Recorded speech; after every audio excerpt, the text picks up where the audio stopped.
여러분, 권력의 가장 높은 자리에 섰을 때 이제 다 가졌다 싶은 바로 그 순간에요. 오히려 모든 걸 내려놓을 수 있는 리더. 상상이 가시나요? 오늘 바로 그 이야기. 천하를 얻고도 연연하지 않았던 그런 지도자들의 정말 놀라운 지혜에 대해 한번 깊이 파고들어 보려고 합니다. 자, 우리 모두의 마음속에 있는 이 질문으로 한번 시작해 볼까요? 막강한 권력, 엄청난 부, 빛나는 명예, 이런 것들이요, 시간이 지나면 다 사라지잖아요. 그럼 그 후에 리더 한 사람은 과연 무엇으로 기억될까요? 이 질문에 대한 답을 찾아서요, 우리 한번 수천 년 전으로 시간여행을 떠나볼까 합니다. 동양 최고의 지혜서죠. 바로 논어 속에서 그 답을 찾아볼 건데요. 아마 여러분 깜짝 놀랄 만한 통찰을 얻게 되실 거예요.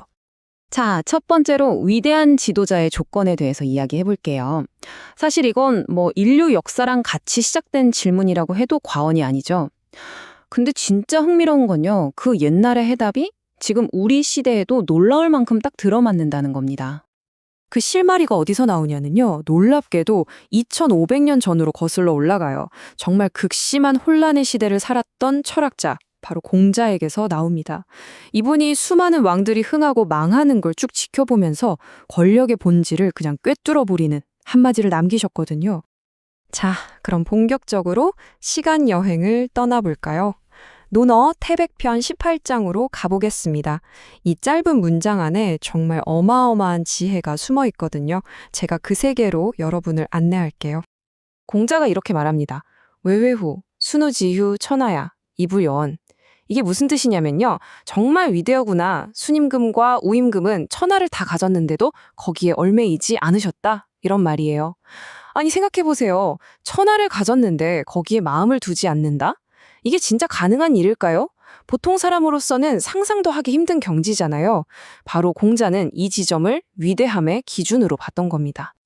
여기서 나오는 순과 우는 고대 중국 역사에서 가장 이상적인 왕으로 꼽히는 거의 성인 같은 전설적인 군주들이에요. 그런데 이 문장의 진짜 핵심, 키포인트는요, 맨 마지막 글자, 바로 여에 있습니다.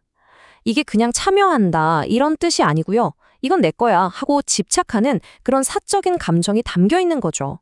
그러니까 위대한 리더는 권력을 자기 걸로 만들지 않는다는 거예요. 천하는 내 개인 소유물이 아니라 백성을 위해 잠시 맡아서 관리하는 공적인 것이라는 생각, 바로 여기서부터 시작되는 겁니다. 이렇게 천하를 가졌지만 집착하지 않는 마음, 이 위대한 리더의 정신을 딱 네 글자로 줄인 말이 있거든요. 바로 대공무사입니다. 사사로운 마음 없이 오직 공적인 것을 위한다. 바로 이 원칙이죠. 네, 바로 이 네 글자, 대공무사. 잠시 이 글자들이 가진 무게감을 한번 느껴보시죠. 대공무사, 이게 뭐냐면요. 지극히 공정해서 개인적인 욕심이 아예 없는 상태를 말해요. 다시 말해서 리더의 자리는 내 욕망을 채우기 위한 도구가 아니라는 거죠. 공동체를 위해서 무거운 책임을 지는 자리라는 뜻입니다. 이게 바로 진정한 리더와 그냥 권력자를 나누는 결정적인 차이점 아닐까요? 사실 우리 삶도 매 순간 이런 저울질을 하는 것 같아요. 그쵸? 이쪽에는 공적인 가치, 저쪽에는 사적인 욕망. 이 사이에서 끊임없이 갈등하잖아요. 위대한 리더는요, 이 갈등 앞에서 한치의 망설임도 없이 왼쪽, 그러니까 공동체의 이익을 선택하는 사람인 거죠. 그리고 참 아이러니하게도 바로 그 선택이 결국 리더 자신을 더 위대하게 만들어주는 겁니다. 자, 그런데 2500년 전 이야기라니까 너무 멀게 느껴지시나요? 에이, 그렇지 않습니다. 지금부터는 바로 오늘날 우리 주변에 살아 숨쉬고 있는 현대판 순임금과 우임금의 이야기를 두 가지 사례를 통해서 만나볼게요. 첫 번째 이야기는요, 부패라는 거대한 암초에 부딪힌 한 왕국의 이야기입니다. 현명한 군주였던 효명왕이 있었어요. 그런데 자신이 가장 믿었던 신하, 진량의 시커먼 탐욕을 발견하고 만 거죠. 정말 엄청난 충격과 딜레마에 빠집니다.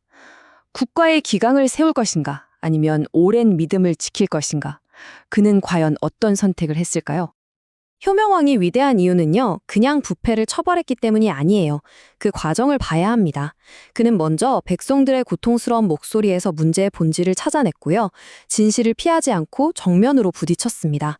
그리고 무엇보다 책상에 앉아서가 아니라 직접 현장에 나가서 답을 구했죠. 이런 과정이 있었기 때문에 그의 마지막 결정이 단순한 처벌로 끝난 게 아니었던 거예요. 무너진 신뢰를 다시 세우고 공동체를 바로 세우는 진정한 정의의 실현이 될 수 있었던 거죠. 자, 이제 무대를 현대로 확 옮겨보겠습니다. 수많은 성공 신화의 주인공, 김순우 회장 이야기입니다. 남들이 부러워하는 모든 걸 다 이룬 사람이죠. 그런데 어느 날 거울에 비친 자기 모습 뒤에서 텅 빈 공허함을 느끼게 돼요. 내가 죽고 나면 이 많은 돈이랑 명예가 진짜 나라는 사람을 증명해 줄 수 있을까? 이 질문 하나가 그의 삶을 송두리째 흔들기 시작합니다. 그리고 이 고민이 정말 놀라운 변화를 만들어내요. 그는 이제 돈을 버는 것에서 한 단계 나아가서 어떻게 나눌 것인가를 고민하기 시작한 겁니다.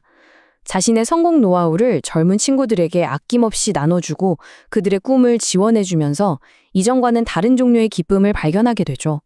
근데 진짜 놀라운 건 뭔지 아세요? 이렇게 사심없이 나누면 나눌수록 회사는 오히려 더 큰 신뢰를 얻고 더 크게 성장했다는 사실이에요. 진정한 리더십은 빼앗는 게 아니라 나눌 때 더 빛난다는 걸 그가 온몸으로 증명해 보인 거죠. 고대의 왕, 그리고 현대의 CEO. 시대도 다르고 상황도 다르지만 이 두 사람에겐 공통점이 있었어요. 바로 개인의 욕심을 넘어서 더 큰 가치를 좇았다는 거죠. 자, 이제 마지막으로 이 질문을 우리 자신에게 던져볼 시간입니다. 나는, 그리고 여러분은 과연 어떤 유산을 남기고 싶으신가요? 결국 리더십의 본질은 바로 여기에 있는 것 같아요. 리더의 진짜 힘은요, 그 사람이 가진 지위나 재산에서 나오는 게 아니라 구성원들의 신뢰에서 나오는 겁니다. 탐욕이 신뢰를 무너뜨리는 아주 치명적인 독이라면 공정함은 그 무너진 신뢰를 다시 세울 수 있는 유일한 해독제인 셈이죠. 오늘 이야기가 끝나고 잠시 눈을 감고 한번 생각해 보시면 좋겠어요. 내 삶에서 실천할 수 있는 나만의 대공무사는 과연 무엇일까? 거창할 필요는 전혀 없습니다. 내가 속한 가정에서, 직장에서, 우리 사회에서 아주 작은 사심 하나를 내려놓는 것. 어쩌면 위대한 리더십으로 가는 첫걸음은 바로 거기서부터 시작되는 게 아닐까요?